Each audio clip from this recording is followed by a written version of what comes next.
My husband's ex showed up at our baby's baptism, walked right up to the altar, and said, "This should have been my family. You stole everything from me."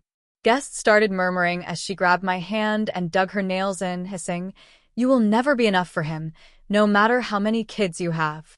I was about to scream when she pulled something out of her purse that made everyone gasp. I never thought I'd be writing this. But here I am. It's been 4 months since it happened, and I still think about it every single day. This isn't just about a crazy ex or a cheating husband. It's about lies, betrayal, and what happens when you push a quiet woman too far. Let me start from the beginning. My name's Rachel. I live in Clearwater, Florida, just a regular woman with a regular life. Or so I thought. I'm 34. I married Mark when I was 31. We had a small wedding, nothing fancy, but I was happy. At least I thought I was. Getting pregnant wasn't easy for me. I had 2 miscarriages before our son, Caleb, finally came. I won't lie, those were the darkest days of my life. I felt like a failure, like something was broken inside me. But Mark was always there. Or at least he pretended to be. When Caleb was born, I thought we had made it through the worst. I thought we were solid. I was wrong. We planned Caleb's baptism for March. A simple church ceremony at St. Jerome Catholic Church. It was the same place we got married, and it felt right to go back there. We invited family, close friends, some of Mark's old coworkers. The church was packed that Sunday morning. I wore a light blue dress, the same color Mark said I looked beautiful in when we first met. I held Caleb tight in my arms, and we stood at the front near the altar, waiting for the priest to begin. Then I heard the doors open behind us. I turned around and felt my stomach drop. Jenna, Mark's ex. She wasn't just an old girlfriend. She was the girlfriend. The one he dated for 5 years before me. The one he said never moved on. The one he claimed was a crazy stalker who still texted him sometimes, but whom he ignored. She wore a blood-red dress. It clung to her like she wanted people to look. Her heels clicked against the church floor as she walked straight down the aisle. I thought maybe she was lost. Or maybe I was dreaming. But then I saw the look on her face. That smug, proud, mean look. She walked right up to the altar like she belonged there. People turned in their seats. Some whispered. My mother gasped. I stepped back, holding Caleb close. Jenna looked straight at me and said, "This should have been my family. You stole everything from me." I just stared at her. The whole church was quiet. She stepped closer. I could smell her perfume, cheap and strong. She grabbed my wrist. Hard. Her nails dug in deep. I winced. Then she leaned in and whispered, but loud enough that the front row could still hear. "You will never be enough for him, no matter how many kids you have." I started to pull away, but she let go and reached into her purse. And that's when she pulled out a stack of photographs. She threw them at my feet. They scattered on the church floor like dead leaves. I looked down. My hands were shaking as I bent over and picked one up. It was Mark, sitting on our couch, kissing her. Another. Him in bed with her. Another, him at dinner with her, the same restaurant he took me to on my last birthday. Each one had a date printed in the corner. They were recent. Some were just from 2 weeks before the baptism. One was from Valentine's Day, while I was at home with Caleb, still bleeding from childbirth. He had told me he had a work dinner. My knees went weak. My sister rushed up and grabbed Caleb for me. My mom screamed. My dad tried to get Mark, who stood frozen like someone had knocked the air out of him. And Jenna? She smiled. She leaned in one last time and whispered, "He was mine first. And he always comes back to me." Then she turned and walked right out of the church like she hadn't just shattered my entire world. People gasped. One woman cried. My aunt cursed out loud. The priest tried to calm everyone, but it was too late. The ceremony was ruined. And my marriage? It was already dead. But I wasn't. I didn't cry. Not right away. I went home. Put Caleb to bed. Then I locked the door to our bedroom and opened Mark's laptop. I found everything. Messages going back months. Pictures.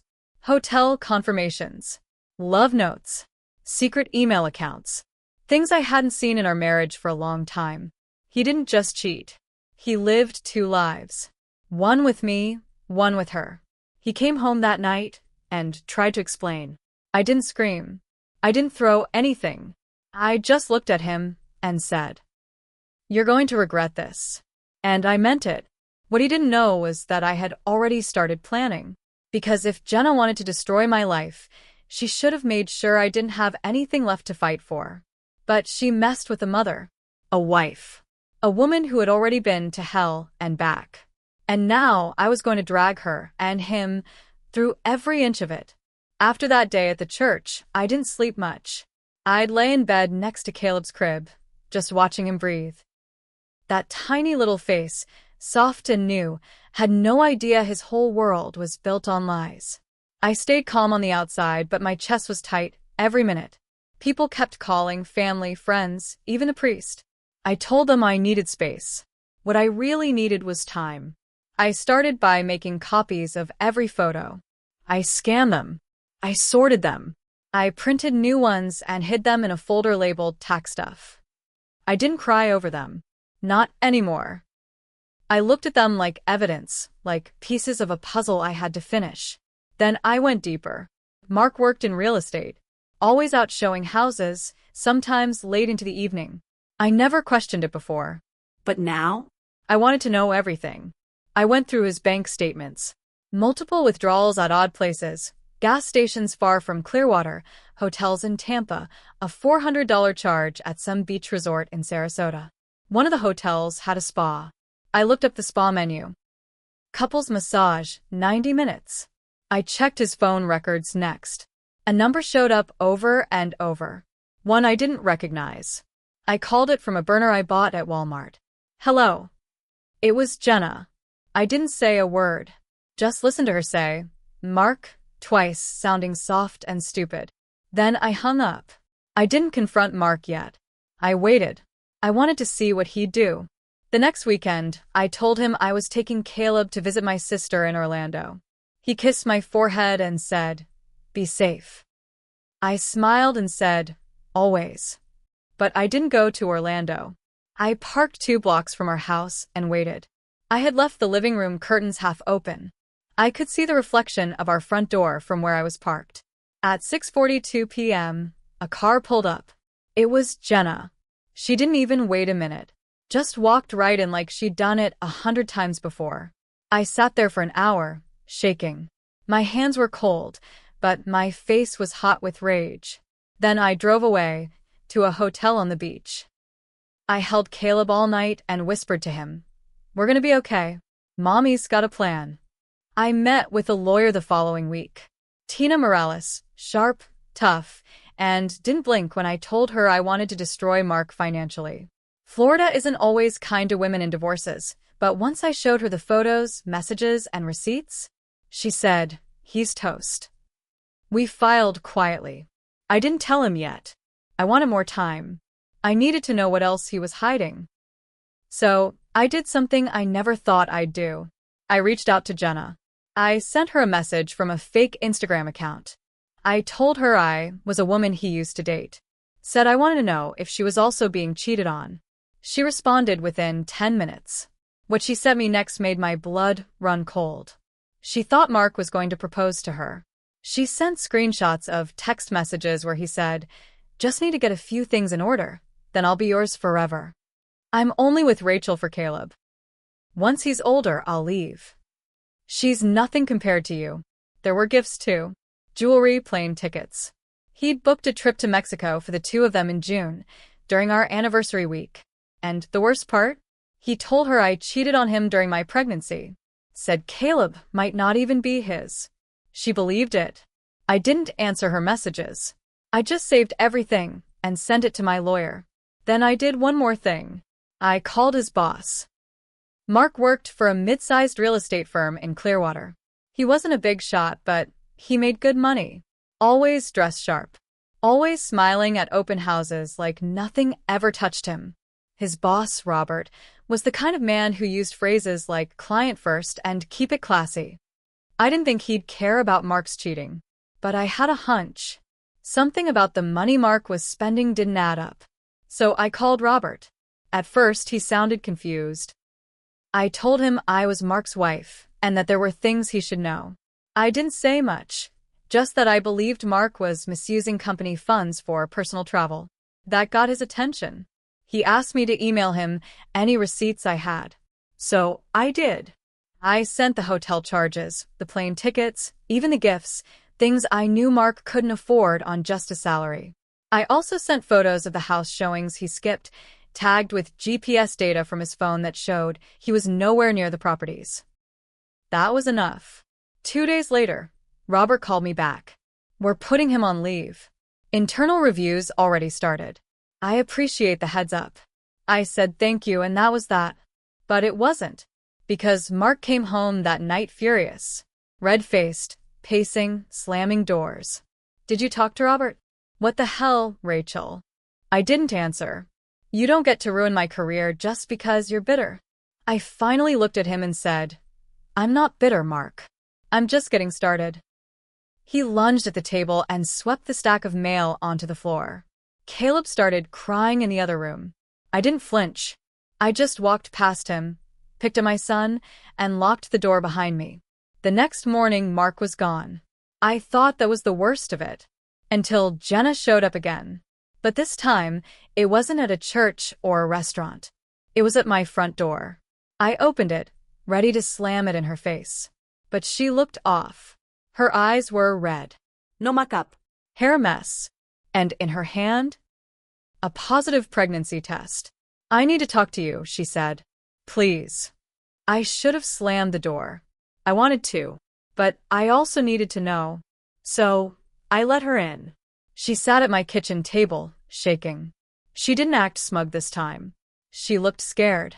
He told me he was leaving you, that he wanted a new life. He said we could raise the baby together. I didn't speak. Then yesterday, he blocked me. On everything. I went to his condo, he's not there. He's gone. I stayed quiet and poured myself coffee. Rachel, I think he took my money. That got my attention. Jenna had apparently loaned Mark over $12,000. He said he needed it to pay off some debts before the divorce, so he wouldn't lose everything. Told her he'd pay her back once they were together. She sent me screenshots, bank transfers, Cash App, even a photo of her handing him cash in a parking lot. I stared at her. He used you, I said, just like he used me. And suddenly, for the first time, we were on the same side. Help me finish this, I said, and I'll help you get your money back. Jenna agreed. I think deep down, she knew she'd never get her happily ever after. She just didn't want to lose everything. So we worked together. She gave me full access to her texts with Mark. She forwarded every message, every call log, every voicemail. My lawyer was thrilled. This isn't just infidelity, she said. This is fraud. You might get full custody. Maybe even assets. I went back to the court and added financial misconduct to the divorce filing. My lawyer served Mark through his mother. He wasn't answering any calls or emails. Then I did something even crazier. I hired a private investigator. If Mark wanted to disappear, fine. But I was going to find him. And when I did, I'd make sure his lies followed him everywhere. The private investigator's name was George Mann. He was ex-law enforcement, quiet, and didn't blink when I told him the story. He didn't even take notes. Just nodded and said, "Give me a week." He called me 5 days later. Mark was in Naples, staying at a high-end condo rented under a fake name, Kyle Darrow. George sent me photos of him going in and out. Mark had a new phone, a new wardrobe. He even dyed his hair.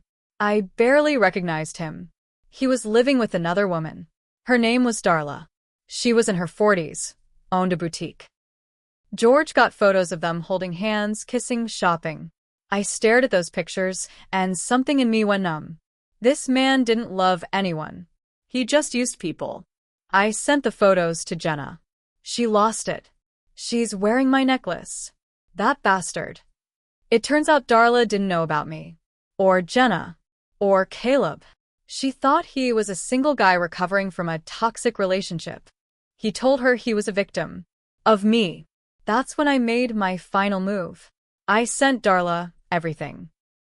The marriage certificate, the photos, the proof of Jenna's pregnancy, the police report I filed after Mark trashed our kitchen, the bank records showing money Jenna had loaned him.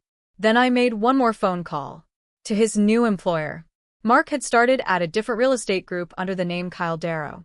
I called the HR department and sent over everything, his real identity, the fraud, the lawsuit, and the official documentation of his pending divorce and misconduct charges.